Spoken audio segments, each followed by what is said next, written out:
Then you came. You actually came. Those 4 words, slurred and desperate, would echo in my mind for the rest of my life. I never expected to be standing in a crowded bar at 2:17 in the morning, my arms wrapped around my boss, the woman who could make or break my career with a single email. Her designer red dress was wrinkled and askew. Her long blonde hair, usually twisted into a perfect professional knot, had come loose and tangled around her shoulders. She smelled like expensive perfume mixed with whiskey, and she was crying against my chest like I was the only solid thing left in her world. Charlotte Hayes, the youngest female vice president in the history of Hayes Marketing Group, the ice queen who had made my work life quietly miserable for 18 months. The woman who had never once called me by my first name until tonight. And here she was, mumbling something that stopped me cold. "You are the only person who has ever really seen me." I did not know what to do with that confession. I was just a project coordinator trying to keep my head above water, raising a 7-year-old daughter on my own, praying every single day that I would not mess up badly enough to lose my job or fail my little girl. I was not supposed to be here. I was not supposed to care what happened to this woman who had done nothing but criticize my work and dismiss my contributions. But something in her voice on that phone call had reached through all the resentment and frustration and grabbed me by the heart. Something vulnerable, something scared, something that sounded exactly like the loneliness I had been carrying for 5 years. That night changed everything between us in ways neither of us could have imagined. And what she confessed the next morning, sitting at my tiny kitchen table while my daughter explained volcano science, that is when I realized that some mistakes lead to the most beautiful beginnings. Let me tell you how it happened. Let me tell you about the night that rewrote both our stories. It started 12 hours earlier with a science project and an unexpected phone call. The volcano was refusing to cooperate. "Daddy, it keeps falling over." My 7-year-old daughter Lily was staring at our clay creation with the intensity of a surgeon examining a difficult patient. "We need more newspaper on the bottom." "For stability." I smiled at her use of the word stability, something she had picked up from her 2nd-grade teacher, and reached for another sheet of newspaper. "You are absolutely right, sweetheart. More foundation, more stability." Our modest 2-bedroom apartment was not much to look at. The carpet was worn in the high-traffic areas, the kitchen appliances were older than Lily, and the couch had a permanent indentation from years of bedtime stories and Saturday morning cartoons. But the walls were covered with Lily's artwork, bright crayon drawings of dinosaurs and rainbows, and our little family of 2. The refrigerator was plastered with her spelling tests and math worksheets, each one displaying a gold star she had earned through hard work. This apartment was not fancy, but it was ours. It was home. "Will the judges be impressed?" Lily asked, carefully pressing more newspaper around the base of our papier-mâché mountain. "I think the judges are going to be very impressed," I told her honestly. "You have worked really hard on this project." She beamed at me, and my heart did that thing it always did when she smiled. That squeeze of pure love mixed with terror that I was somehow going to mess this up, that I was not enough for her, that one parent could never fill the space that 2 were supposed to occupy. My phone buzzed on the table. A text from my coworker Marcus about the company holiday party happening downtown tonight. "You coming, big networking opportunity." I glanced at Lily, who was now explaining the science of volcanic eruptions to her stuffed dinosaur, and typed back a quick reply. "Cannot make it. Family stuff." The truth was more complicated than that. I could not afford a babysitter tonight, not after paying for Lily's new winter coat and the supplies for this science project. And even if I could, I did not own anything appropriate to wear to a fancy corporate party. My work wardrobe consisted of 3 button-down shirts that I rotated carefully, and 2 pairs of khakis that were starting to show their age. Besides, Charlotte Hayes would be there. My boss. The woman who reviewed my work with a red pen like she was grading a failing student. The woman who had never once acknowledged my contributions in team meetings, who spoke to me in clipped professional tones, who made me feel invisible in every way that mattered. "Daddy, why do we never go to fancy parties?" Lily's question caught me off guard. I looked at her innocent face, those big brown eyes that saw everything and understood more than a 7-year-old should. "Because fancy parties are not as fun as volcano parties," I said, tickling her side until she giggled. "And I would rather spend my Saturday nights with you than with anyone else in the whole world." She accepted this answer with the easy trust of childhood turning back to our project. But the question lingered in my mind, mixing with older, heavier thoughts. I had not always lived like this. 5 years ago, I had had a wife, a partner, someone to share the load with, to laugh with, to build a life with. Rachel had been beautiful and vibrant, the kind of woman who lit up every room she entered. We had met in college, married young, and welcomed Lily into the world when I was 27 years old. For 2 years, I thought we were happy. I was wrong. Rachel had struggled with motherhood from the very beginning. The sleepless nights, the endless demands, the loss of freedom she had not anticipated. She had said she wanted children, but the reality was different from the fantasy. I watched her grow distant, resentful, withdrawn. I tried everything: marriage counseling, date nights, giving her breaks and space and time. Nothing worked. She left on a Tuesday morning when Lily was 2 years old. I came home from work to find a note on the kitchen counter. Just a few sentences that shattered my entire world. "I cannot breathe in this life. I am sorry. I have to find out who I am outside of all this. Please do not hate me." She had already booked a flight to Los Angeles. She was going to pursue acting, she said. Follow her dreams.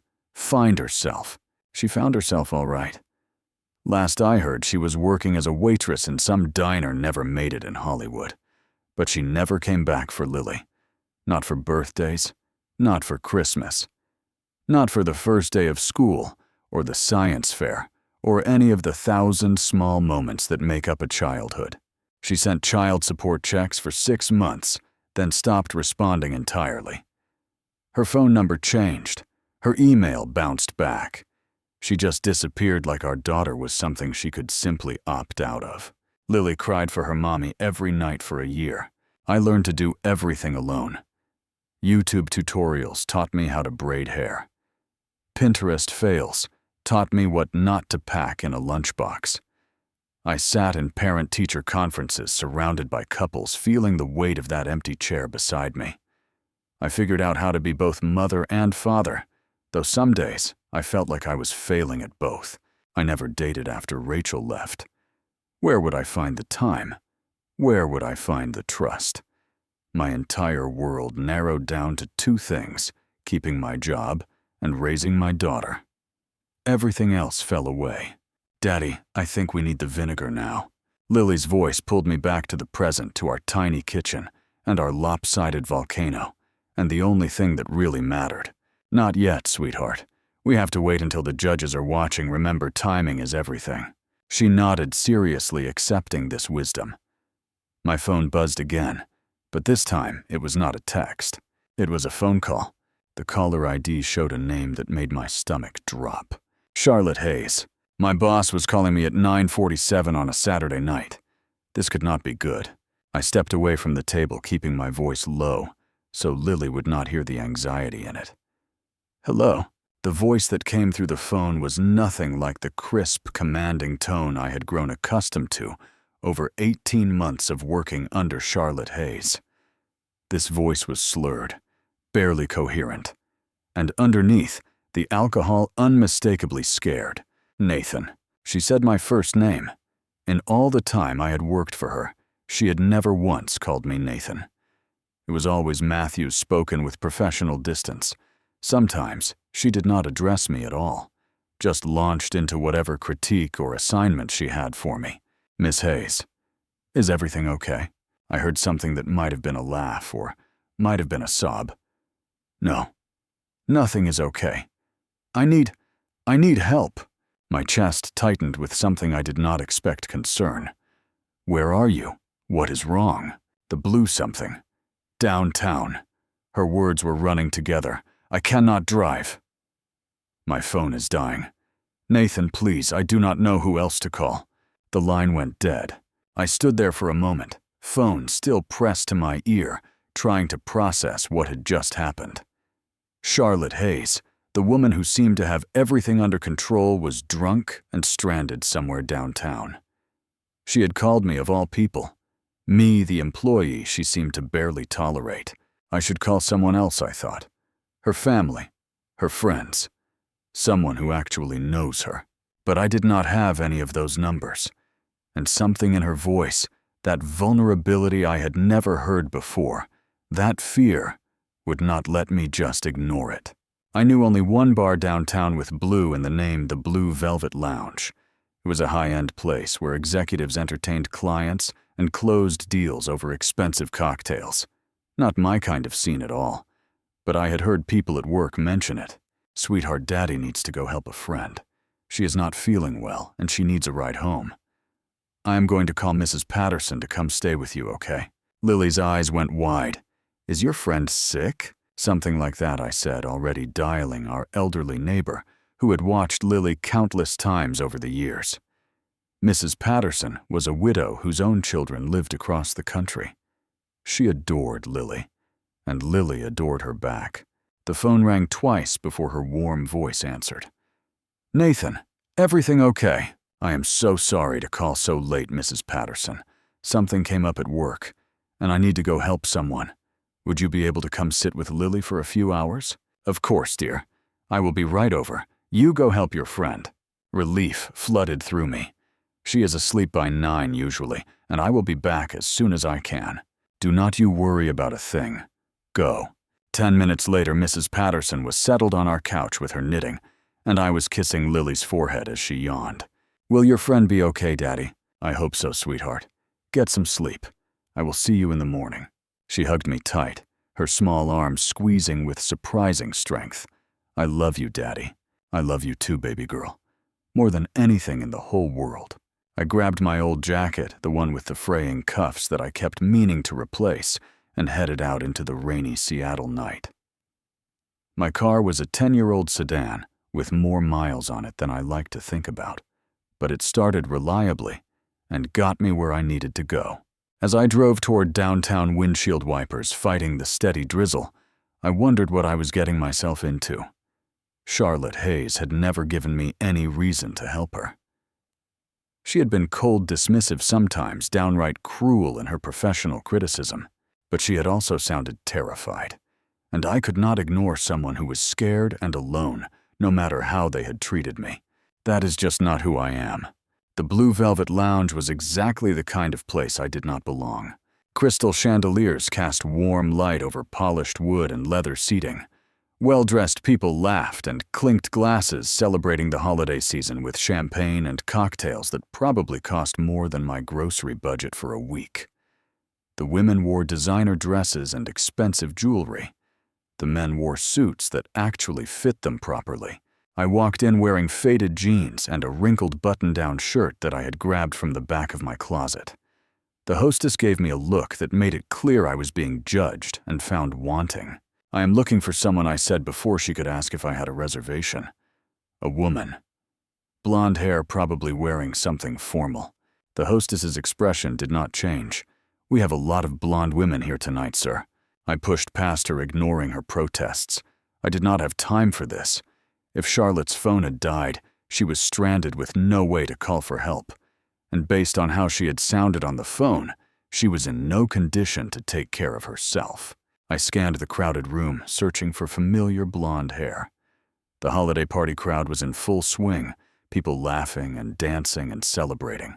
None of them seemed to notice me as I wove between tables and around the bar. Then I saw her. Charlotte Hayes was slumped at the far end of the bar. Her normally perfect posture collapsed like a puppet whose strings had been cut. Her red designer dress, the kind of thing that probably cost more than my monthly rent, was wrinkled and askew. Her long blonde hair had come loose from whatever elegant style she had worn earlier, now tangling around her shoulders in disheveled waves. Even from across the room, I could see that her mascara had smudged beneath her eyes, leaving dark trails down her cheeks. She looked like a fallen angel, beautiful and broken, and completely alone. But she was not alone. A man was standing too close to her, one hand on her lower back, his body angled to block her from the rest of the room. He was maybe 45 with silver-streaked hair and the kind of predatory smile that made my skin crawl. He was leaning in saying something I could not hear, and Charlotte was weakly pushing at his chest. I moved without thinking. I crossed the room in seconds, pushing past people who gave me dirty looks for my rudeness. I did not care. All I could see was Charlotte's face, her expression of disgust and fear, and this stranger who would not take no for an answer. I said no. Charlotte's voice was trying to be sharp, but the alcohol had softened all her edges. Please, I just want to be left alone. Come on, sweetheart. The man's voice was smooth and confident. A beautiful woman like you should not be drinking alone on Christmas Eve. Let me take you home. I will make sure you are safe. I do not want your help.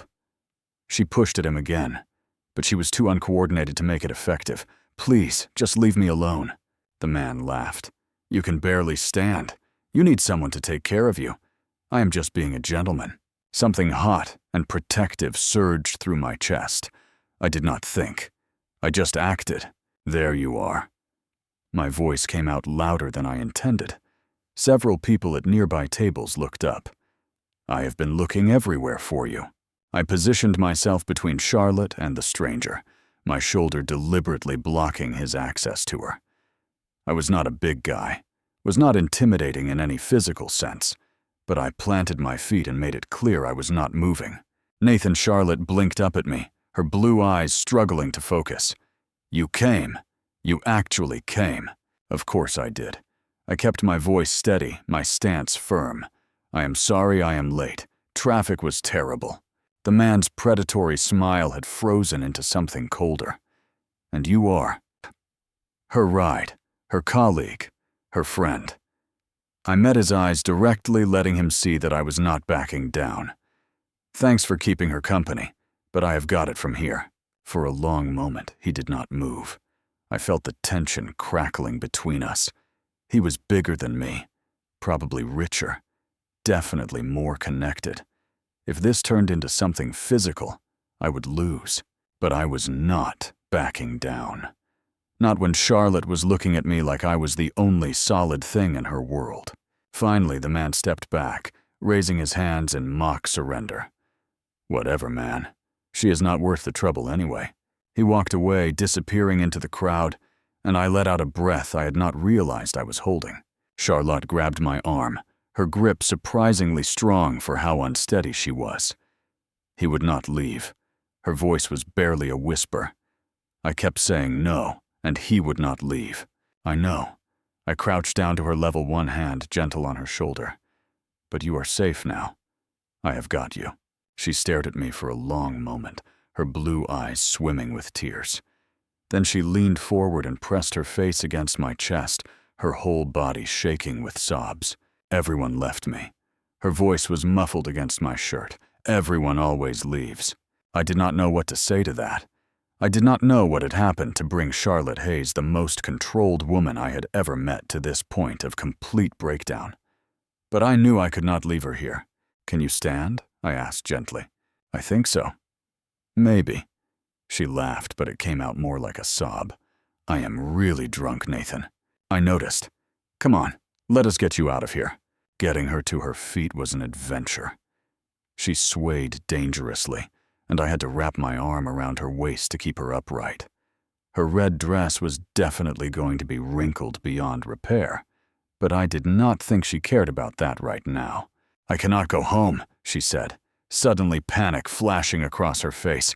Daniel is there. He is getting his things. The last of his things. I cannot let him see me like this. Nathan, please, I cannot go home. Oh, Daniel, her ex-fiancé. I had heard whispers at work about the broken engagement, but no one knew the details. Okay, I said, making a decision that would either be the biggest mistake of my professional life or something else entirely. You are not going home. Then where? I have a couch and coffee for the morning. The cab ride through rainy Seattle streets felt surreal. Charlotte had leaned against the window, her breath fogging the glass, watching the city lights blur past. She had stopped crying, but she had not stopped talking. The alcohol had dissolved whatever walls she normally kept up, and words were spilling out of her like water from a broken dam. Do you know what it is like to be perfect all the time? She was not really asking me. She was asking the universe to never make mistakes, to never show weakness, to always have the right answer and the right clothes and the right face for every situation. I did not answer. I just listened. I have been doing it my whole life. She laughed bitterly. Ever since I was 8 years old and my father walked out on Christmas morning, I thought if I was perfect enough, good enough, successful enough, maybe he would notice. Maybe he would come back. Her voice cracked. He never did. I'm sorry, I said quietly.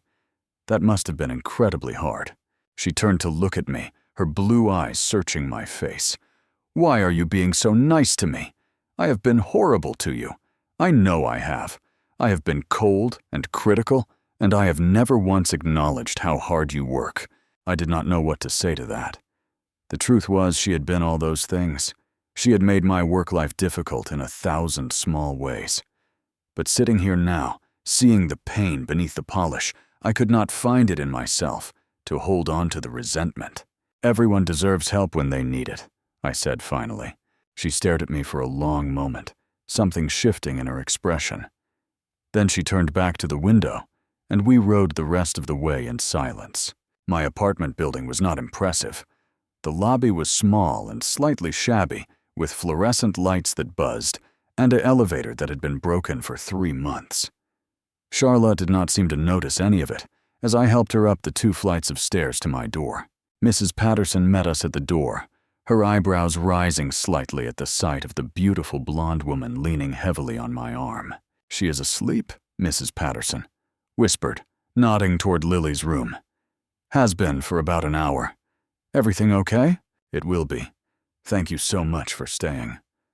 I pulled some cash from my wallet, but she waved it away. You keep that. Just glad I could help. She gathered her knitting and her coat, pausing at the door to give Charlotte a long, curious look. You take care now. Once she was gone, I helped Charlotte to the couch and went to check on Lily.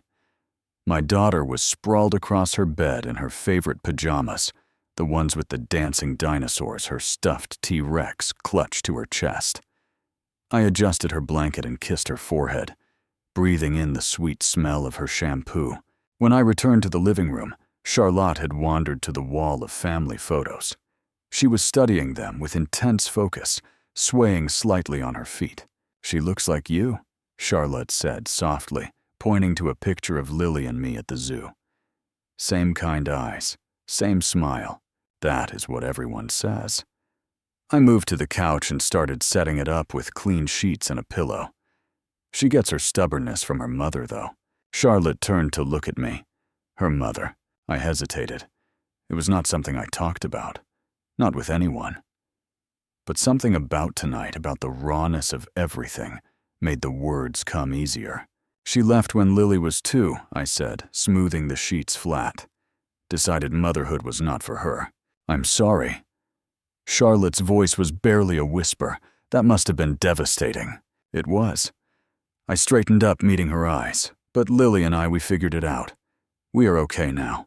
Charlotte was quiet for a moment, studying my face. Then she said something that made my heart skip. You know why I have been so hard on you at work. I froze. This was dangerous territory. We were standing in my living room at nearly 2 in the morning, both of us exhausted and emotional, and she was about to confess something I was not sure I wanted to hear. You should really get some sleep, I said carefully, because you are the best person in the department. She said it like she could not stop herself. You are talented and hardworking, and everyone likes you. And I am terrified. Terrified of what? That the executives will notice you. That they will promote you instead of me. That I will lose everything I have worked for because someone better came along. She laughed, but it was hollow and broken. Is that not pathetic? The great Charlotte Hayes threatened by her own employee. So I have been pushing you down, holding you back, making your life difficult because I was scared. I did not know what to say. This vulnerability from my always composed boss was completely disorienting. The Wilson presentation, she said suddenly, her eyes going wide with panic. It is Monday morning. I have not finished the slides. I was supposed to work on them tonight, but then Daniel came to get his things, and I could not be there, and I went to the bar instead. And now everything is ruined. I finished the slides yesterday, I said quietly. They are in your email. I was going to tell you on Monday. Charlotte stared at me. Her expression was completely unreadable. Why would you do that? After everything I have done to you, after how I have treated you. Why would you help me? The question hung in the air between us, heavy with implications neither of us was ready to face. I stepped closer to her, close enough to see the tears still clinging to her lashes, close enough to smell the whiskey on her breath, mixed with that expensive perfume. Because it was the right thing to do, I said simply. Because the presentation matters, and the company matters. And regardless of how things have been between us, I do not want to see you fail. Charlotte's breath caught. For one heartbeat, I thought she might lean in closer. Her eyes dropped to my lips and then back up to my eyes, and something electric crackled between us. Instead, she whispered, I think I need to lie down now. I helped her to the couch, settling her onto the sheets I had laid out. She curled onto her side, still in that wrinkled red dress, and I covered her with a blanket. Nathan. Her voice was already drowsy. Yeah, thank you for coming, for everything. Get some sleep, I said softly. We will figure out the rest in the morning. I stood there for a moment, watching her eyes close, watching her breathing even out into sleep. Then I went to my own room, lay down on my bed, and stared at the ceiling for a long time. What had just happened? And what would tomorrow bring? But sleep did not come easily. I lay in my bed, staring at the ceiling, replaying everything Charlotte had said. The alcohol had stripped away all her defenses, revealing a woman I had never seen before. A woman who was scared and lonely, and carrying wounds I knew nothing about. She had said she was threatened by me, that she had been holding me back on purpose. Part of me should have been angry about that. 18 months of being overlooked, of having my contributions dismissed, of feeling invisible in my own workplace. All because she was scared of being replaced. But I could not summon the anger. All I could think about was the look in her eyes when she talked about her father leaving on Christmas morning. The raw pain that had nothing to do with alcohol and everything to do with old, deep wounds that had never healed. I knew something about carrying those kinds of wounds. Around 3 a.m, I heard movement in the living room. I got up quietly and found Charlotte sitting on the edge of the couch, her head in her hands. Cannot sleep? I asked from the doorway. She looked up startled. I did not mean to wake you. You did not. I came to sit in the armchair across from her. Mind will not stop spinning. Charlotte laughed softly. Same. She was quiet for a moment, then said, I keep thinking about everything I said earlier. All of it. I remember all of it. You do not have to explain anything. Yes, I do. She looked at me directly, her blue eyes clearer now than they had been at the bar. I have spent my entire career fighting to be taken seriously, Nathan. Do you have any idea what it is like to be a woman in corporate America? I shook my head. I do not. Every promotion I have ever gotten has been questioned. Every success attributed to luck or connections or something other than my actual ability. I have had to be twice as good as every man around me just to be considered equal. And I have done it. I have climbed and clawed and sacrificed everything to get where I am. Her voice was shaking now, but not from alcohol, from something deeper. And then you came along. Talented and humble and genuinely good at your job. Everyone in the office likes you. The executives notice your work, and I knew that if I did not do something, you would pass me by. So you held me back. Yes, she did not try to deny it. I blocked your advancement. I took credit for your ideas. I made sure you stayed invisible, because I was terrified that if you rose, I would fall. She wiped her eyes roughly. I told myself I was just being strategic, just protecting my position. But the truth is, I was scared. I am always scared.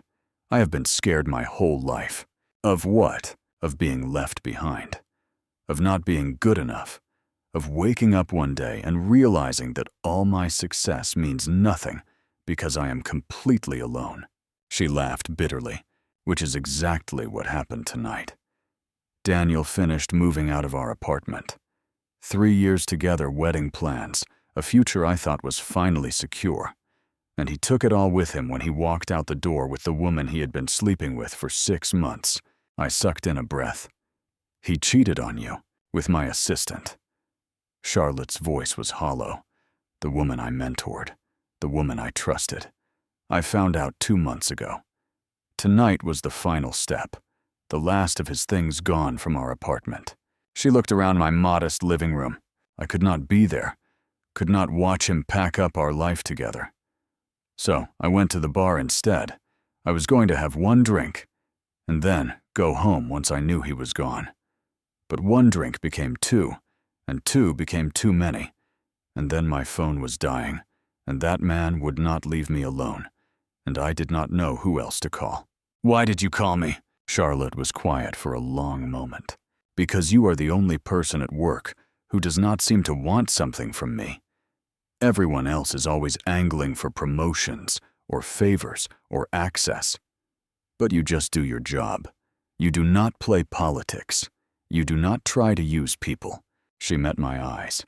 "And because I have spent 18 months being terrible to you, and you still answer the phone at 10 o'clock on a Saturday night when I call."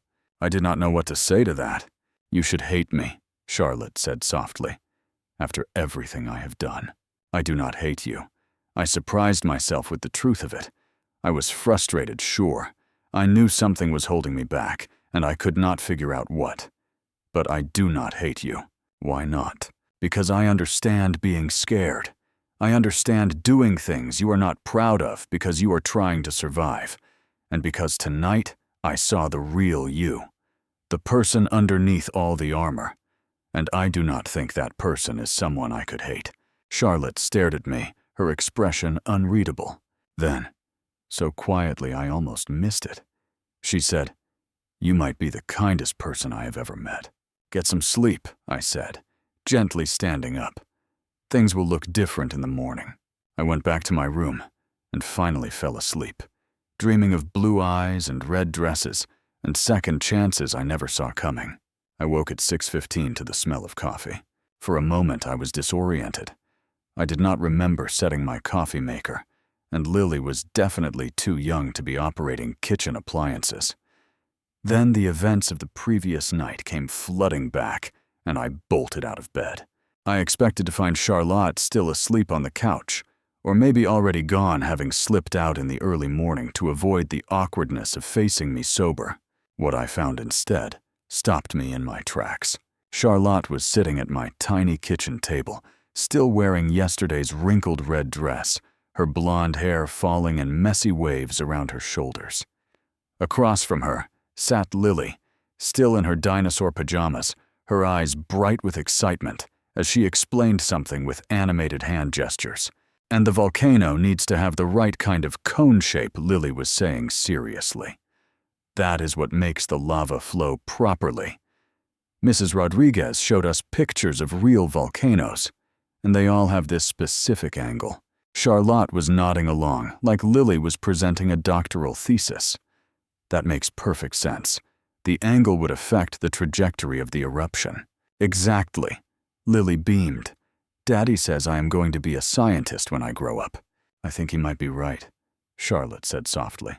I cleared my throat and both of them looked up at me. "Daddy." Lily's face split into a huge smile. "Miss Charlotte made coffee, and she knows about volcanoes. She said she did a volcano project when she was my age, too." I met Charlotte's eyes over my daughter's head. She looked embarrassed and grateful, and something else I could not quite name. Her corporate mask was completely gone. Without the armor of perfect hair and flawless makeup, she looked younger, more approachable, more real. "I hope it is okay," Charlotte said, gesturing at the coffee pot. I woke up early, and I did not want to just leave without saying anything. And then Lily came out and we started talking about science. "It is more than okay."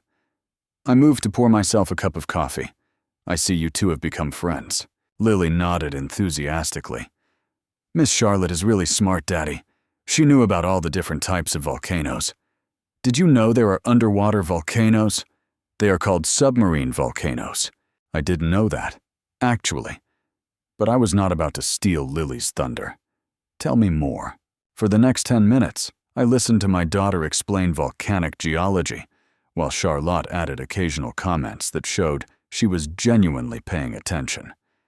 There was no condescension in the way Charlotte talked to Lily, no forced cheerfulness or obvious adult talking to child tone. She engaged with my daughter like Lily's thoughts and ideas actually mattered. It was something I had not expected, and it made something warm bloom in my chest. Eventually, Lily looked at the clock on the stove and gasped, "I have to get ready." She ran off toward the bathroom, calling over her shoulder, "You will still be here when I come back." "Right. Miss Charlotte." Charlotte looked at me uncertainly. "You are welcome to stay for breakfast," I offered. "It is just eggs and toast. Nothing fancy. But you are welcome to it." She hesitated. "I should probably go. I have imposed enough." "You have not imposed at all." I sat down across from her, wrapping my hands around my coffee mug. "Besides, I think Lily would be disappointed if you left without saying goodbye." Charlotte smiled, a small but genuine thing that softened her whole face. "She is an amazing kid, Nathan. I know. I am pretty lucky. Not just lucky." She shook her head. "You have raised her to be curious and kind and confident. That does not happen by accident. That takes work."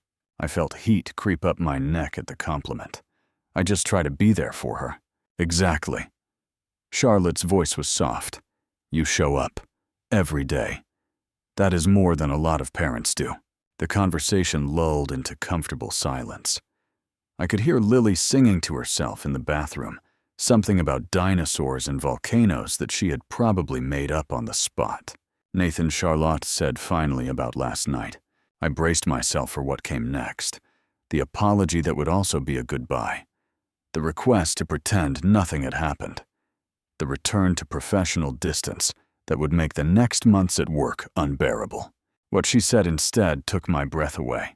"Please let me say this before I lose my nerve." Charlotte's voice was steady, but I could see her hands trembling slightly around her coffee mug. She took a deep breath. "I remember everything I said last night. Every embarrassing word. Every confession about being threatened by you, about holding you back, about being scared. I would like to blame the alcohol, but the truth is, all of it was true. The alcohol just made me honest enough to say it." I started to respond, but she held up a hand. "I owe you an apology. Not just for last night, but for the past 18 months. I have been unfair to you, Nathan. I have blocked your advancement, dismissed your contributions, made your work life harder than it needed to be. All because of my own insecurities." I did not know what to say. This was so far from what I had expected. Charlotte stood and moved to the window, looking out at the morning light filtering through the clouds. "I have spent my entire career building walls," she said quietly. "Protecting myself. Convincing myself that showing any weakness would be fatal in a world that was looking for reasons to tear me down. I never let anyone get close, never admitted when I was wrong, never asked for help." She turned back to face me. "And then last night happened. I was drunk and scared and completely alone, and you came. You did not have to. I have given you every reason to ignore my call, to let me deal with my own mess. But you came anyway." "It is what anyone would have done," I said. "No." Charlotte shook her head firmly. "It is not. Most people would have ignored the call, or they would have helped with strings attached, expecting something in return. But you just showed up. You took care of me. You brought me to your home, let me sleep on your couch. And you did not ask for anything." Her voice caught. "And then this morning I watched you with Lily. I saw the way you look at her, the way she looks at you. I saw this whole life you have built on your own, without help, without support, just showing up every single day and being what she needs." She met my eyes. "You are a good man, Nathan. A really good man. And I have treated you terribly." The air between us felt charged heavy with the weight of everything being said. "So what happens now?" I asked quietly. Charlotta took a breath, and something shifted in her expression. The vulnerability did not disappear, but something else joined it. Determination. "Now I fix it." She straightened her spine, and I caught a glimpse of the formidable executive beneath the morning vulnerability. "First, we nail the Wilson presentation tomorrow. Thank you for finishing those slides, by the way. That was above and beyond. It was just work that needed to get done. It was you, saving my career when I had done nothing to deserve it." She paused. "After the presentation, I am recommending you for the senior manager position that is opening next month." I stared at her. "But you have been working toward that position. I have heard you mention it." "I am aiming for the director role," she said with a hint of a smile. "And I will need a senior manager I can trust.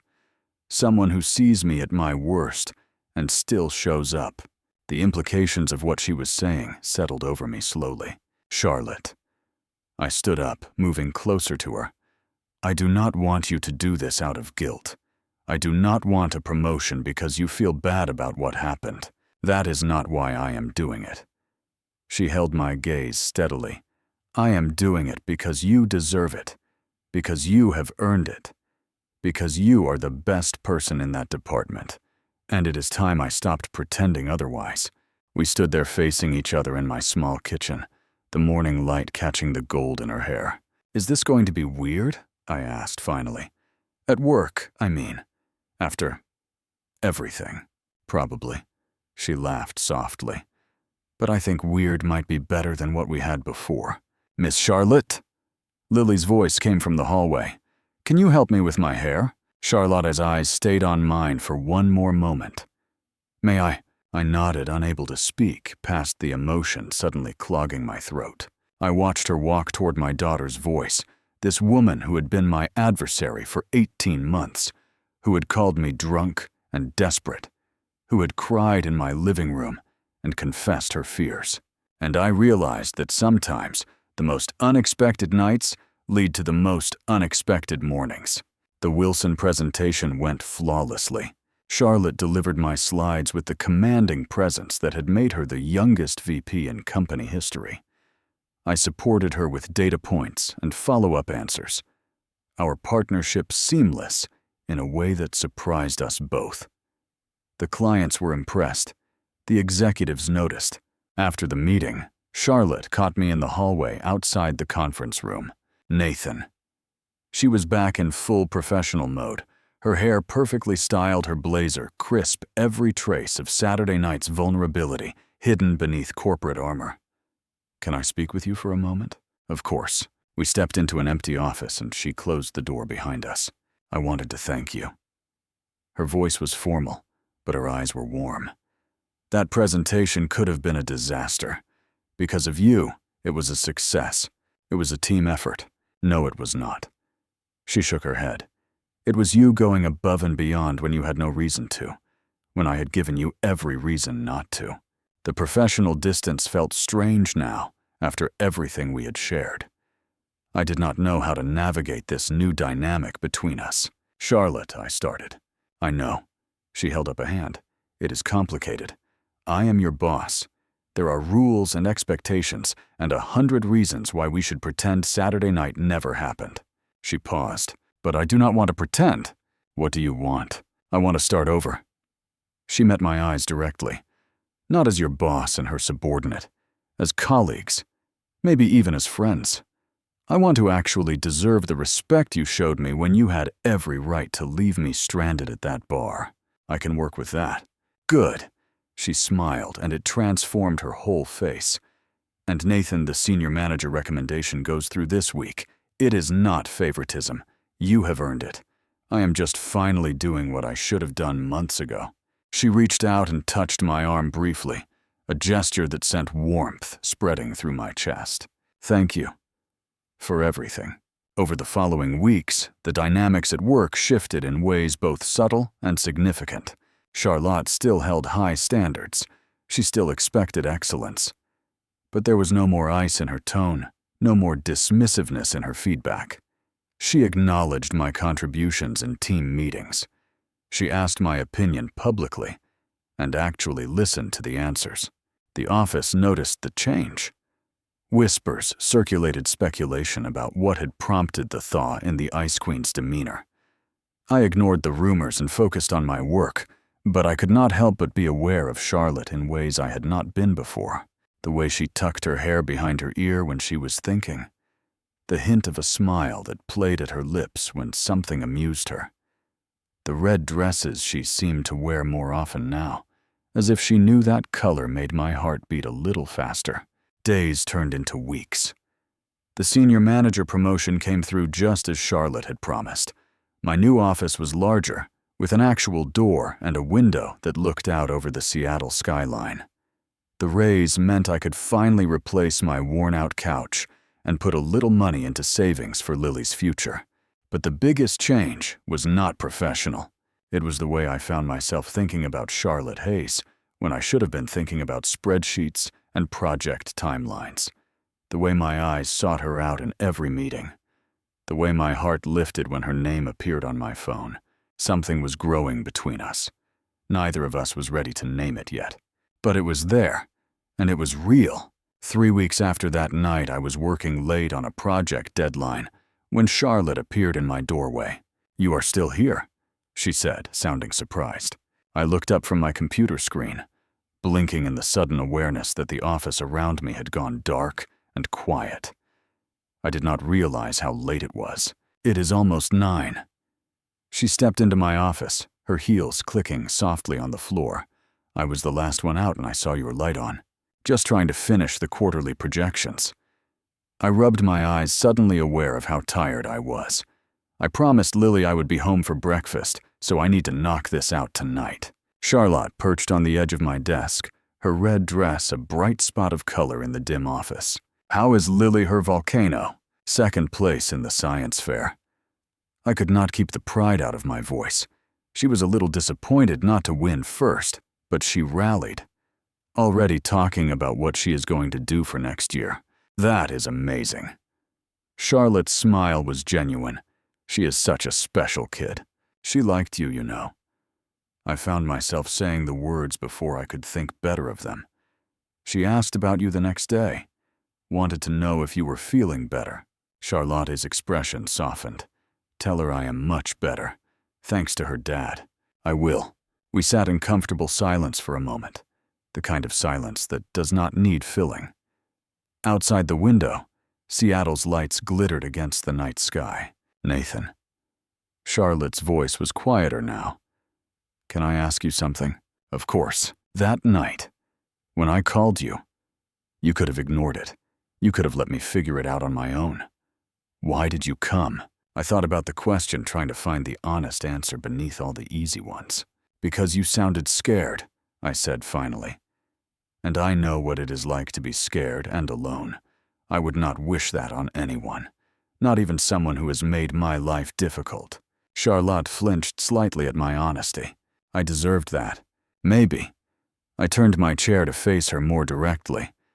"But you also deserved someone showing up for you. Everyone does." She was quiet for a long moment. "You know what surprised me most," she said finally. "It was not that you came. It was not that you took care of me. It was the next morning. What about it? You did not make me feel ashamed.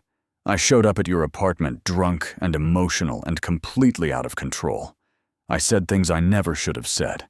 And the next morning you treated me like a person, not like a problem to be managed or a mistake to be covered up. Just like a person.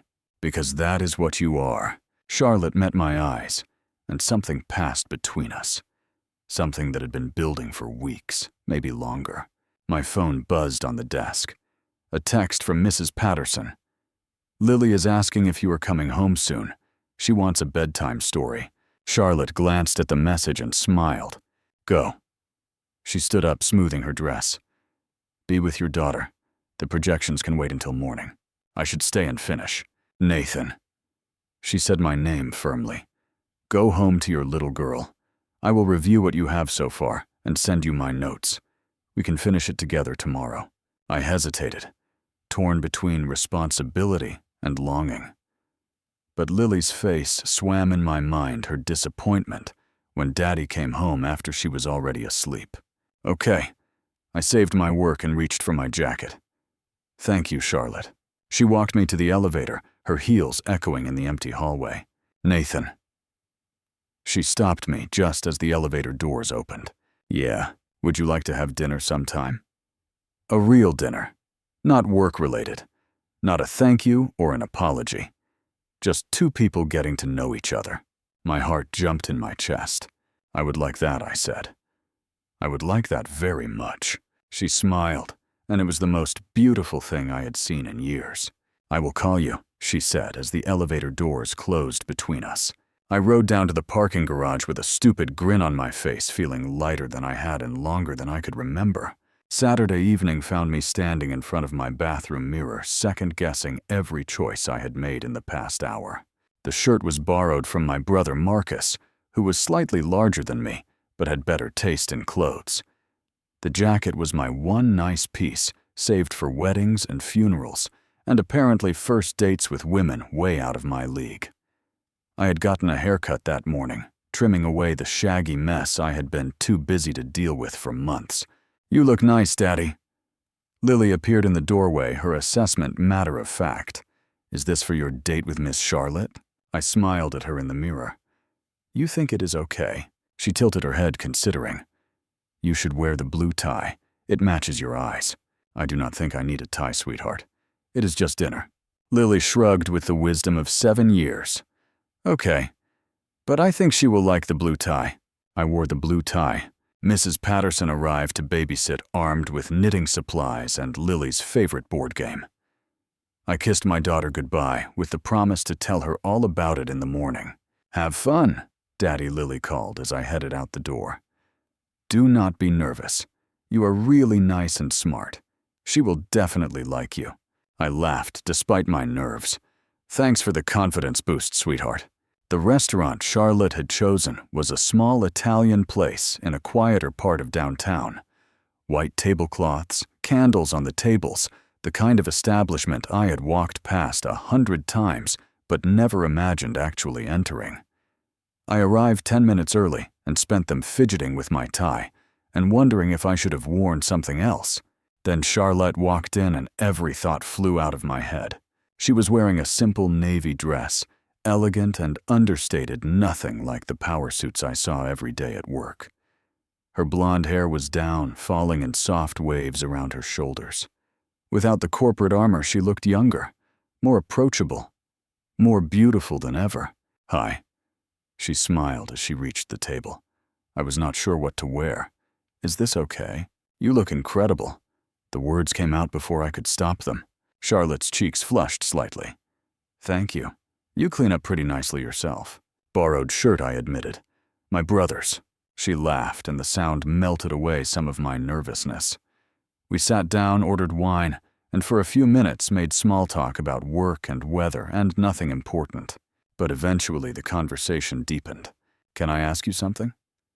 Charlotte set down her wine glass. About Lily's mother. My chest tightened reflexively. It was not something I talked about, not with anyone. But Charlotte had shared her wounds with me that night in my apartment. Maybe it was time I shared mine. What do you want to know? Whatever you are comfortable telling me. I took a breath and began. I met Rachel in college. She was vibrant and exciting, the kind of person who made every room feel more alive just by being in it.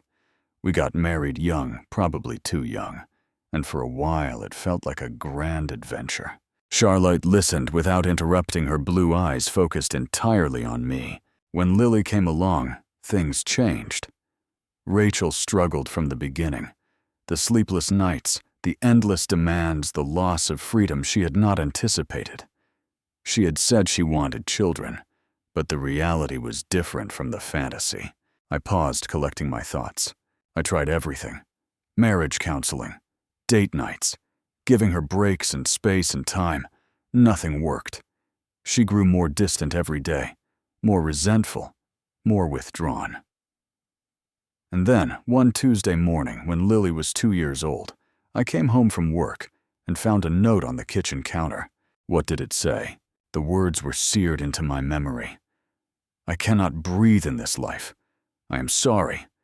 I have to find out who I am outside of all this. Please do not hate me. Charlotte's hand covered mine on the table. She moved to Los Angeles, was going to be an actress, follow her dreams. She sent money for 6 months, then stopped responding entirely. Changed her number, let her email lapse. Just vanished from our lives. She never came back for Lily. Never. I shook my head. Not for birthdays. Not for Christmas. Not for anything. The last I heard, she was working as a waitress somewhere, never made it in Hollywood. But she never reached out. Never tried to be part of Lily's life. That must have been devastating. It was. I looked down at our joined hands. Lily cried for her mommy every night for a year. I learned to do everything alone. I figured out how to be both parents, though some days I felt like I was failing at both. You are not failing. Charlotte's voice was firm. Nathan, I have seen you with Lily. The way she looks at you, the confidence she has, the happiness in her eyes. That does not come from a failing parent. That comes from a father who shows up every single day. I felt tears prick at my eyes and blinked them back. I have not dated since Rachel left, I admitted. Have not had the time or the energy or the trust. Lily is my whole world. I have not had room for anything else. Charlotte was quiet for a moment. And now, I am sitting across from you, I said honestly. And I am thinking maybe there is room for something more. After dinner, Charlotte suggested a walk along the waterfront. The night was cool, but clear. Seattle's lights reflecting off the dark water of Puget Sound. We walked close together, not quite touching the tension between us, pleasant rather than uncomfortable. Thank you for telling me about Rachel, Charlotte said quietly. I know that was not easy. It is not something I talk about much. I watched our reflections ripple in the water. But after everything you shared with me, it felt right. Charlotte stopped walking and turned to face me. Can I tell you about my father? I nodded, giving her space to continue. He left on Christmas morning when I was 8 years old. Her voice was steady, but I could hear the old pain beneath the words. I woke up so excited. I had a list of everything I wanted to do that day. Open presents, have pancakes, build snowmen. My mom was in the kitchen starting breakfast, and I ran downstairs to find my dad. She paused, her jaw tightening. He was not there.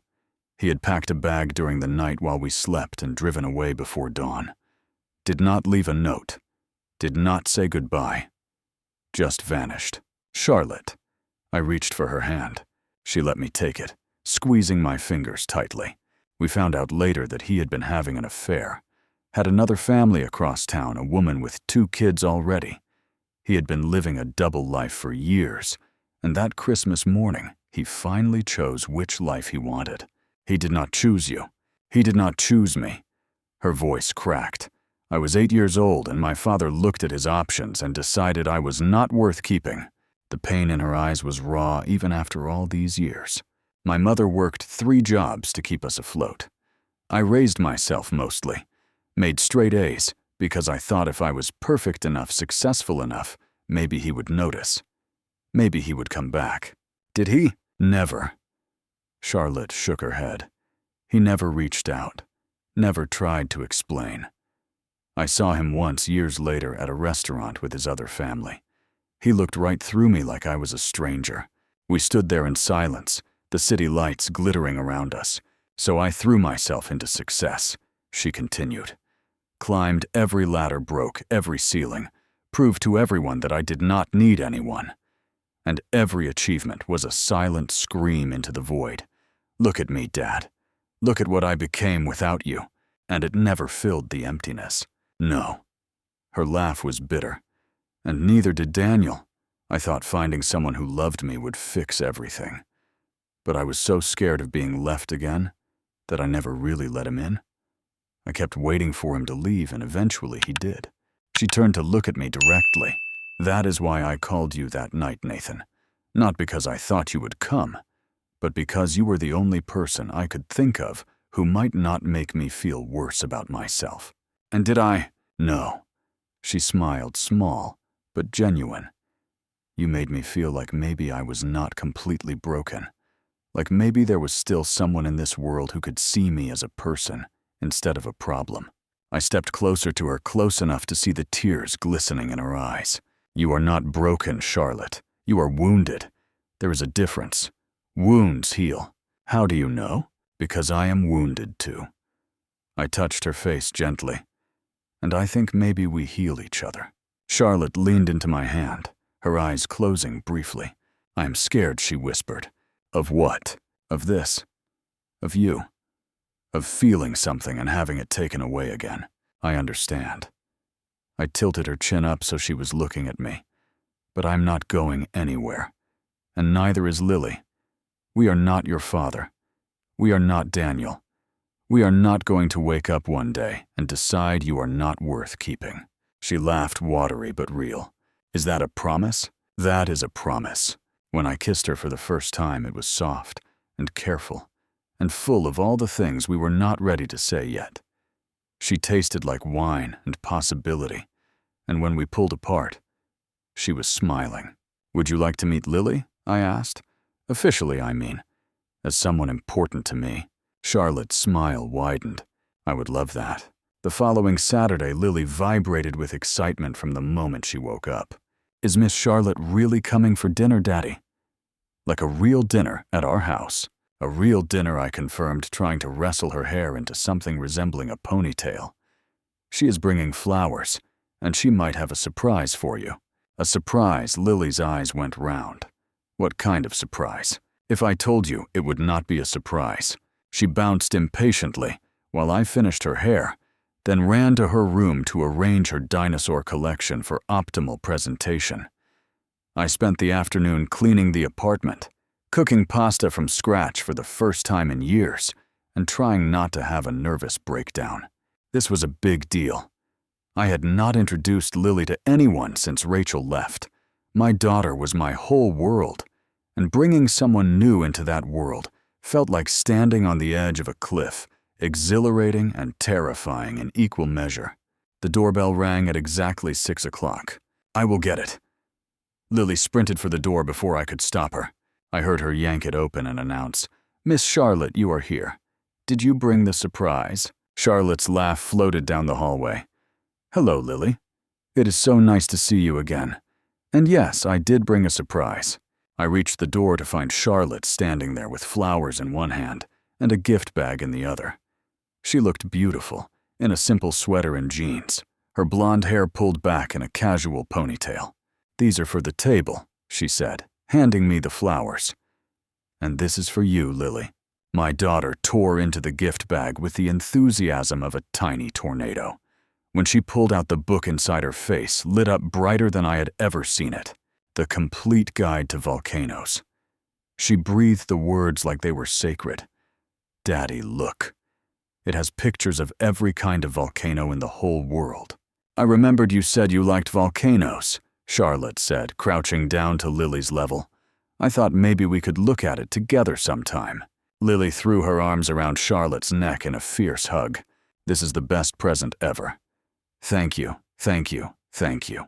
Over Charlotte's shoulder, I saw her expression soften into something tender and surprised. She hugged Lily back gently, meeting my eyes with a look that made my heart expand in ways I did not know were possible. Dinner was a beautiful disaster. Lily insisted on helping cook, which meant flour everywhere and at least one dropped egg. Charlotte did not seem to mind the chaos.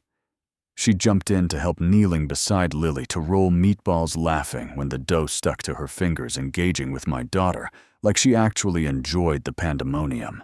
Miss Charlotte, do you know about the supervolcano under Yellowstone? Lily asked while we waited for the pasta to boil. I have heard of it. Is it as scary as it sounds? Lily launched into a detailed explanation of volcanic apocalypse scenarios that probably would have terrified most adults. Charlotte listened with apparent fascination, asking questions that encouraged Lily to share everything she knew. After dinner, Lily gave Charlotte the full tour of her room. "This is Rex, my stuffed T-Rex. He is in charge when Daddy is at work, and this is my collection." She gestured grandly at the shelf of plastic dinosaurs. "I have all the major carnivores and most of the herbivores." Charlotte examined each dinosaur with appropriate seriousness. "This is very impressive, Lily. You know a lot about prehistoric creatures. I want to be a paleontologist when I grow up. Or maybe a volcanologist. Or maybe an astronaut paleontologist who studies dinosaur bones on other planets. That sounds like an excellent career path." Lily made Charlotte try on her plastic tiara, which Charlotte wore with the solemnity of a queen accepting her crown.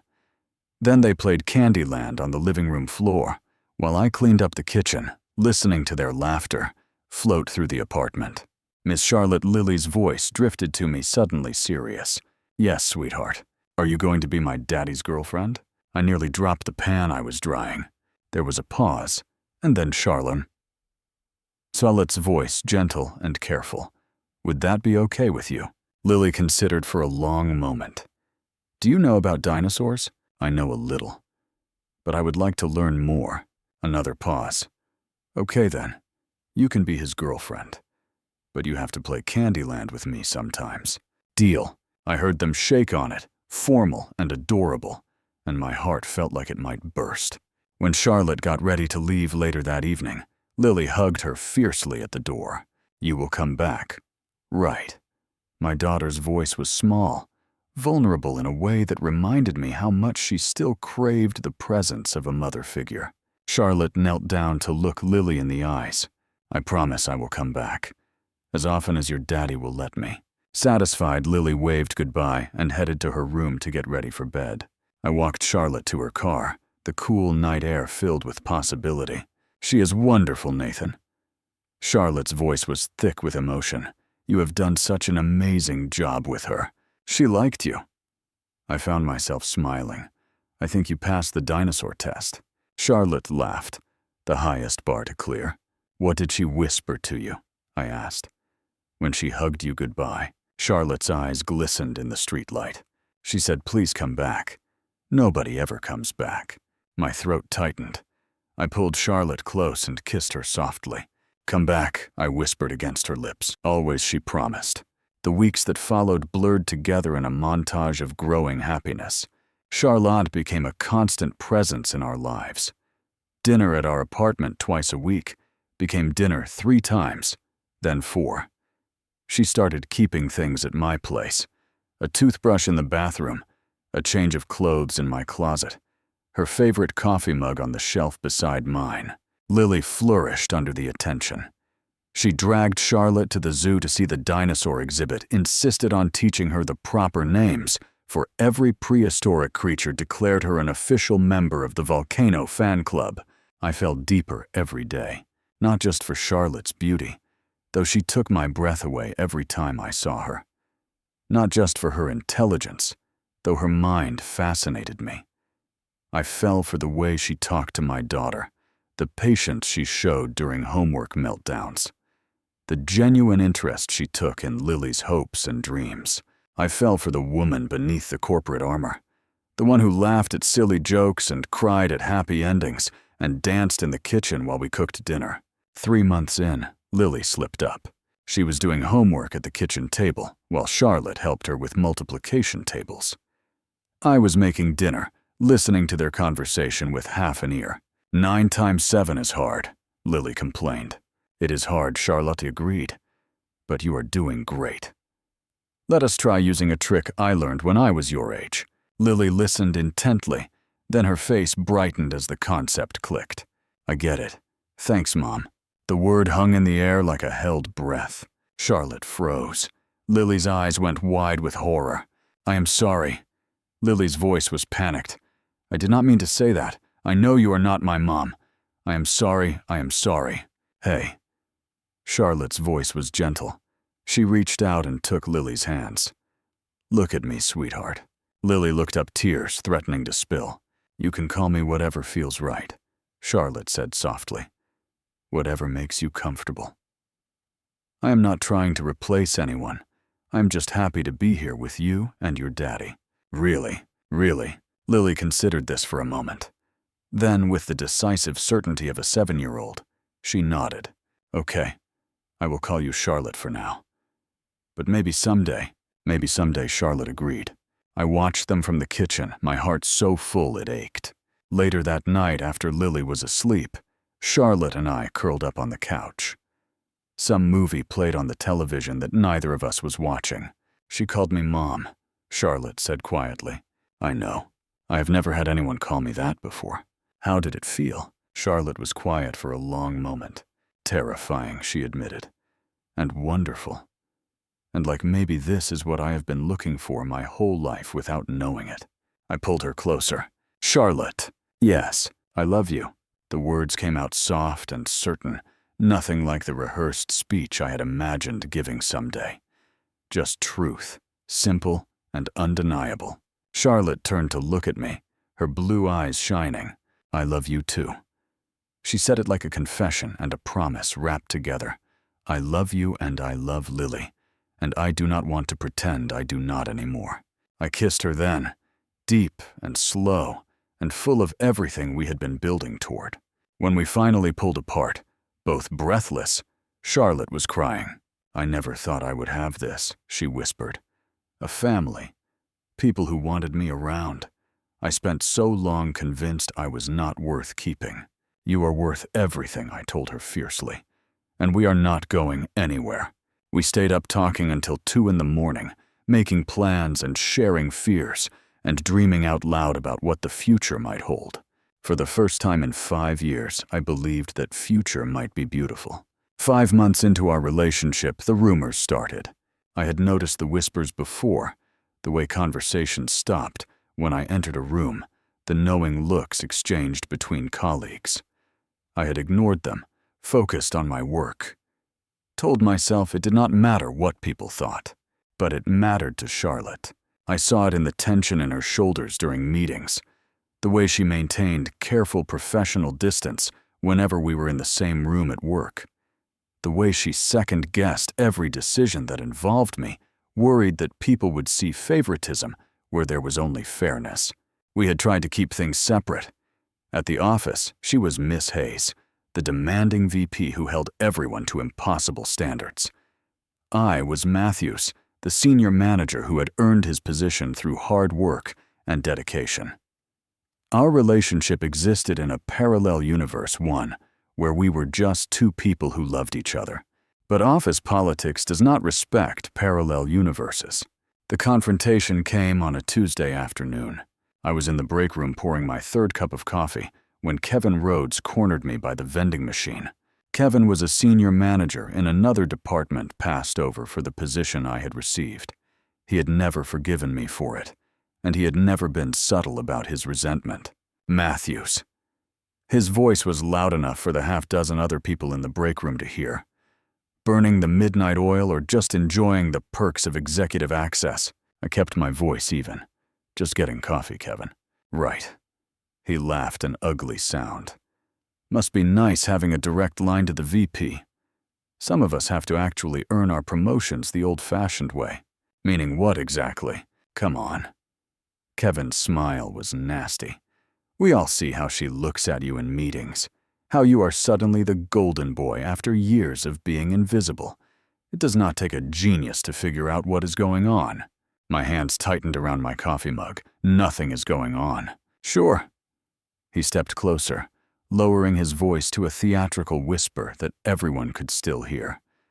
Tell me, does she make you call her Miss Hayes in the bedroom too? Something hot and angry surged through my chest. I was about to respond, probably with something I would regret, when a voice cut through the tension like a blade. Mr. Rhodes. Charlotte stood in the doorway, her expression ice cold. I recognized that look. I had been on the receiving end of it many times during my first 18 months at this company. Kevin's smug expression faltered. Miss Hayes, I did not see you there, clearly.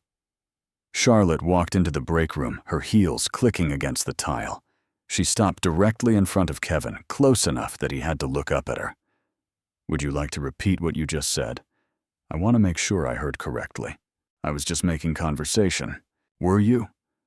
Charlotte's voice was soft and dangerous, because what I heard sounded a lot like harassment and slander and a hostile work environment complaint waiting to happen. Kevin's face went pale. "I did not mean anything by it." "Then, let me clarify something for you." Charlotte's eyes never left his face.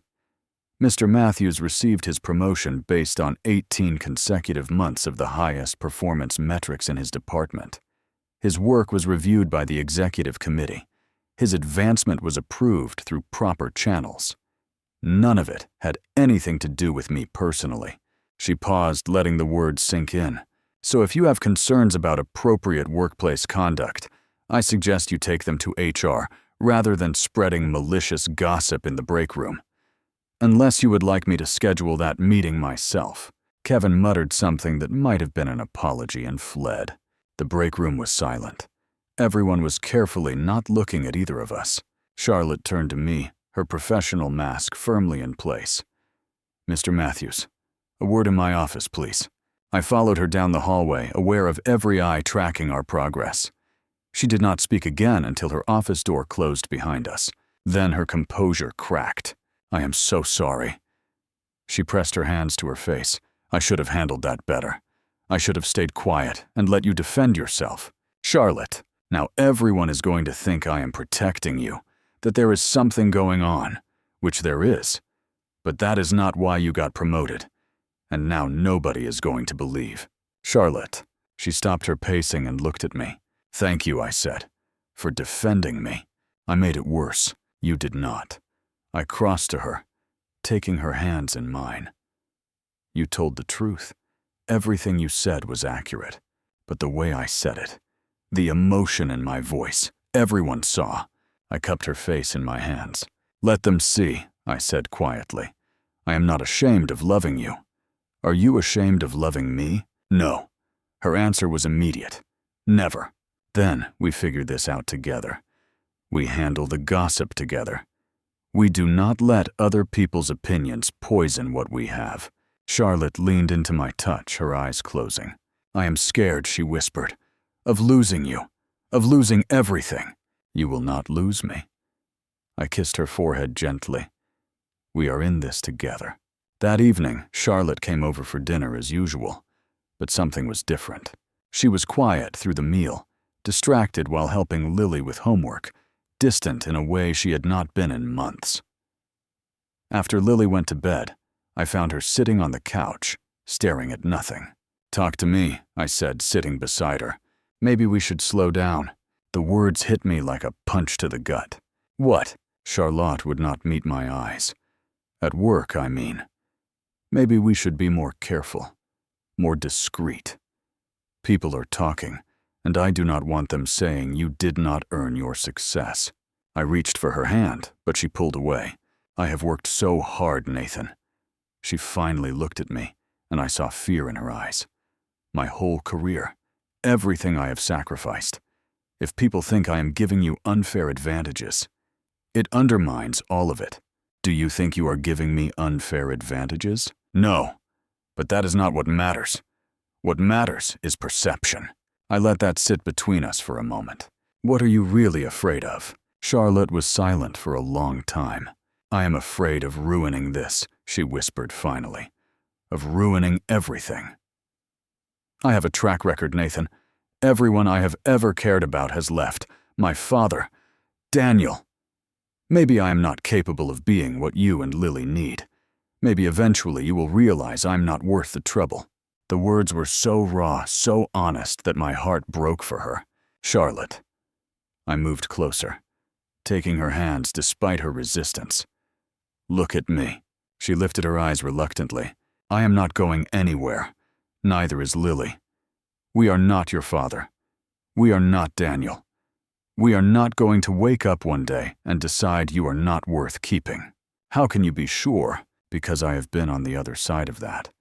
I knew she would understand. Rachel left because things got hard. But I stayed. For Lily, for myself, for the life we were building. I do not run when things get difficult.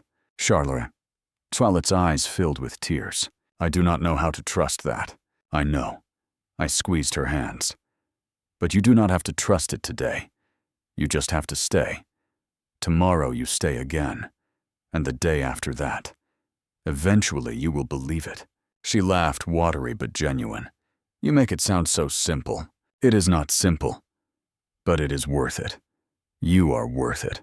Charlotte collapsed into my arms, crying softly against my chest. I am sorry, she whispered. I am sorry I am so scared. Do not apologize for being human. I held her tighter. Just do not give up on us. I will not. I promise I will not. We spent the next 2 weeks developing a plan. Charlotte would disclose our relationship to HR, officially following all the proper protocols. I would transfer to a different department, eliminating the direct reporting relationship between us.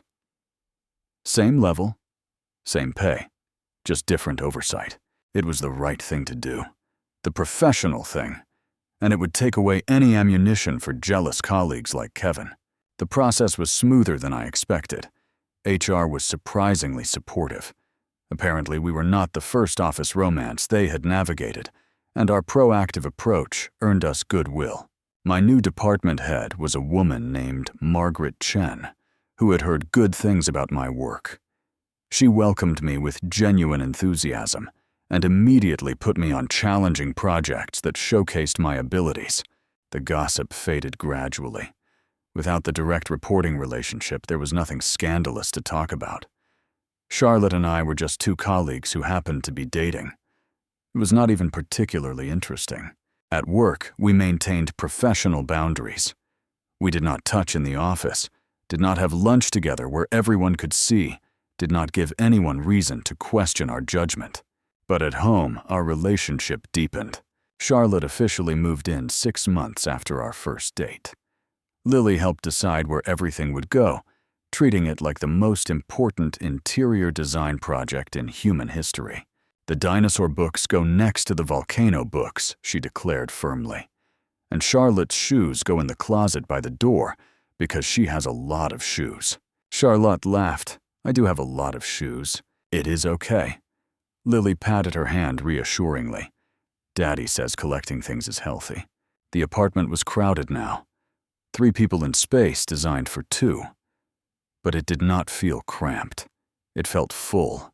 It felt like home in a way it never had before. We fell into routines that felt natural. Morning chaos with breakfast and backpacks and last-minute homework. Evening dinners with conversation and laughter and occasional arguments about bedtime. Weekend adventures to museums and parks and anywhere Lily decided we needed to explore. Charlotte attended every school event, every parent-teacher conference, every soccer game and dance recital and science fair. She was there, present and engaged and committed in ways that still surprised me sometimes. Lily stopped slipping up and calling her mom. She started doing it on purpose. 9 months after that night at the Blue Velvet Lounge, I started planning. I enlisted Lily as my accomplice, which was probably a mistake. My daughter was many things, but subtle was not one of them. Is today the day, Daddy? She would whisper loudly every morning. Are you going to ask her today? Not yet, sweetheart. It has to be perfect. Lily took this very seriously. She spent hours drawing pictures of what the proposal should look like. Her ideas ranged from practical to completely impossible.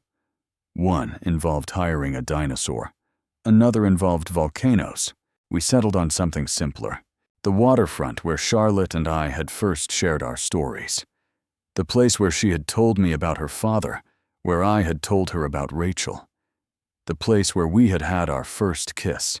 I found the ring at an antique shop in Pike Place Market. It was simple and elegant, a vintage diamond with character. Something that looked like it belonged to Charlotte. Not flashy, but real. Lily practiced her part obsessively. She was going to hold a sign. We made it together out of poster board and markers, her careful handwriting spelling out the most important question I would ever ask. Will you marry us? Not asking Charlotte to marry me, asking her to become our family. The day arrived, a perfect Saturday in September. I suggested a family walk at the waterfront, casual and natural. Charlotte agreed without suspicion. Or maybe she suspected and just pretended not to. I could not tell. The afternoon was beautiful. Puget Sound gleamed under clear blue skies. Ferries crossed in the distance, their horns carrying faintly on the breeze. Lily skipped ahead of us, her excitement barely contained. "This is nice," Charlotte said, her hand warm in mine. "I love it here." "It is where we had our first real conversation," I reminded her. "Where you told me about your father." She smiled, remembering. "You told me about Rachel. You held my hand for the first time. I kissed you for the first time." Charlotte's smile widened. "That too." We reached our spot, the exact place where everything had changed. "Charlotte," I said, "can I tell you something?" She turned to face me, and I saw the moment she realized what was happening. Her eyes went wide. Her breath caught. "Nathan, 9 months ago you called me from a bar because you needed help." I took her hands in mine. I was not supposed to answer. "You were my boss. It was not my responsibility." But something in your voice would not let me ignore it. Charlotte's eyes were already glistening. "That night I carried you out of a bar. But you are the one who carried me. Out of loneliness I had convinced myself was just normal life, out of fear that I would never find someone who could love Lily the way I do. You taught me that second chances are real." Lily appeared at Charlotte's side, holding her poster board sign. "Will you marry us?" I dropped to one knee, the ring box open in my palm. "Charlotte Hayes, I am not asking you to marry me. I am asking you to become our family, to let us be yours. Will you marry us?" Charlotte stood frozen, her hand pressed to her mouth, tears streaming down her face. For one terrible moment I thought I had made a mistake, that I had pushed too hard too fast, that she was not ready. Then she laughed, a bright, joyful sound that scattered every fear. "Yes," she said at once quiet, then louder. "Yes, yes, 1,000 times yes." She grabbed my face and kissed me deep and fierce right there on the waterfront with strangers watching and my daughter cheering and my heart soaring higher than it had ever been. She said yes. Lily was jumping up and down, her sign abandoned on the ground. "We are getting married." I slid the ring onto Charlotte's finger. It fit perfectly. A fairy horn sounded in the distance, as if even the boats were celebrating. "I love you," Charlotte whispered, her face wet with happy tears. "I love you too." I pulled her close, breathing in the scent of her hair. "Both of us do." Lily wiggled between us, demanding to be included in the hug. We wrapped her up in our arms, the three of us tangled together in laughter and joy. "We are a family now," Lily declared. "A real family." "We always were," Charlotte said softly. "We just made it official." We celebrated with ice cream on the pier, Lily chattering endlessly about wedding plans she had already started making. She wanted flowers and cake and dinosaur decorations. She wanted to be the flower girl. She wanted Charlotte to wear a crown. "A tiara," I think Charlotte said diplomatically. "That is the same thing," Lily insisted. "She is not wrong," I admitted. Charlotte laughed, and the sound was the most beautiful thing I had ever heard. We got married on a rainy Saturday in April. Charlotte had wanted to wait for better weather, but I convinced her that rain was good luck. Besides, we had met in the rain. It seemed fitting that we would start our forever the same way. The ceremony was small. Just family and close friends gathered in a rented garden venue outside the city. Mountains rose in the misty distance. Wildflowers bloomed everywhere despite the drizzle. Lily was the flower girl. She took her responsibility extremely seriously, scattering petals with the precision of a surgeon and the enthusiasm of a 7-year-old. She had insisted on a dinosaur print dress until Charlotte gently steered her towards something more traditional. They compromised on a white dress with tiny embroidered flowers and dinosaur earrings. I stood at the altar in a suit that actually fit borrowed tie, replaced with a new one Charlotte had bought me. My brother Marcus stood beside me as best man, nervously patting his pocket where the rings waited. Then the music changed, and Charlotte appeared. She wore a simple white dress, elegant and understated, nothing like the power suits I saw every day at work. Her blonde hair fell in soft waves around her shoulders, small flowers tucked here and there. She carried a bouquet of wildflowers that matched the ones scattered around the garden. She was radiant. I cried when I saw her, did not try to hide it. My mother cried harder. Charlotte walked down the aisle on her own. She had made that choice deliberately. No one to give her away because she was not being given. She was choosing. Choosing me. Choosing Lily. Choosing this family. When she reached me, I took her hands and squeezed. "You look incredible," I whispered. "So do you." She smiled through her own tears. "Nice tie." The officiant spoke about love and commitment and the courage it takes to choose someone every single day. But I barely heard the words. I was too busy looking at Charlotte, memorizing every detail of this moment. Then it was time for vows. Charlotte went first. "Nathan." She began, her voice steady despite the emotion shining in her eyes. "I spent 35 years building walls, protecting myself, convincing myself that needing someone was weakness." She paused. "Then you came along with your kindness and your patience, and your 7-year-old who beat me at Candyland 12 times in a row." Scattered laughter from our guests. "You did not rescue me that night at the bar. You showed me I was worth rescuing, worth loving exactly as I am.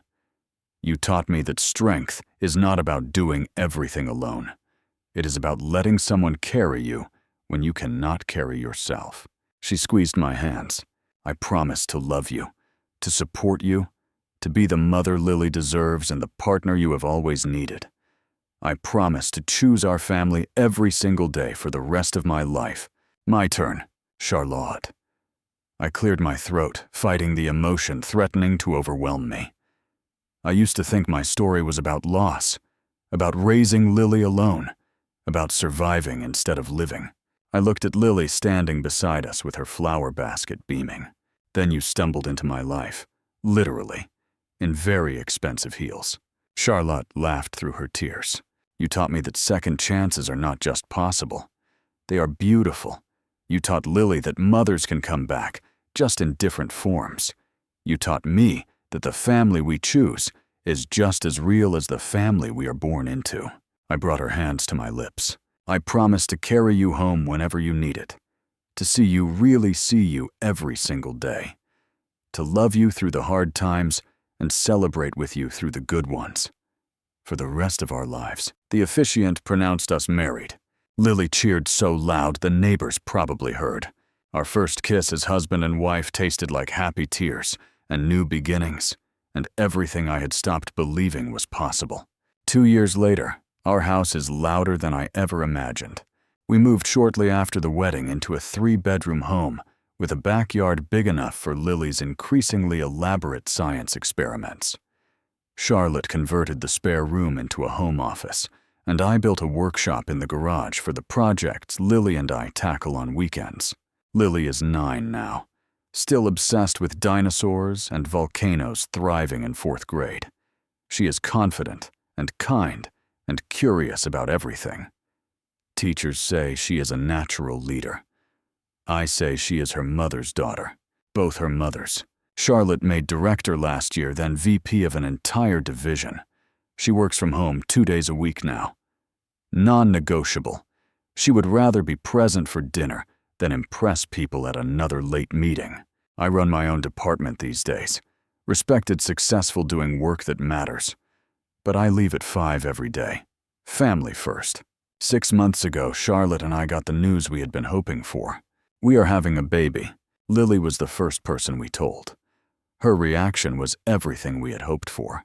"I want a brother," she declared immediately, "so I can teach him about dinosaurs." "What if it is a sister?" Charlotte asked. "Then I will teach her about dinosaurs too." The family photo on our wall has grown. Wedding day, Christmas morning, beach vacation, Charlotte reading to Lily. me teaching bike riding, and soon a new addition to Chronicle. A family built from broken pieces stronger for the cracks. Some evenings after Lily is asleep and the house is quiet, Charlotte and I sit on the back porch and watch the stars emerge. "Do you ever think about that night?" she asks sometimes. "At the Blue Velvet?" "Every day." I pull her closer, her head resting on my shoulder. "About how close I came to not answering your call. And now I understand something I did not back then." "What is that?" "That sometimes we need to fall apart to find who is willing to help put us back together." Charlotte takes my hand and places it on her growing belly. "Thank you," she whispers, "for answering, for coming, for seeing me when I could not see myself." I kiss the top of her head. "Always." The night is quiet around us, peaceful, full of possibility. I think about all the paths that led us here, the pain and the loss and the loneliness, the walls we built and the courage it took to let them fall, the unexpected phone call that started everything. Some mistakes lead to the most beautiful beginnings. This is ours. If this story touched your heart, please take a moment to like this video and subscribe to our channel. We would love to have you join our family of viewers who believe in second chances and the power of love to heal even the deepest wounds. Share this story with someone who needs to hear it today. Someone who might be feeling alone or wondering if their story can still have a happy ending. Because it can. It always can. We would love to know which country you are watching from. Drop it in the comments below and let us know what part of this story touched you most. And remember, the most unexpected nights often lead to the most beautiful mornings. Sometimes, all it takes is one person showing up when you need them most. Thank you for watching.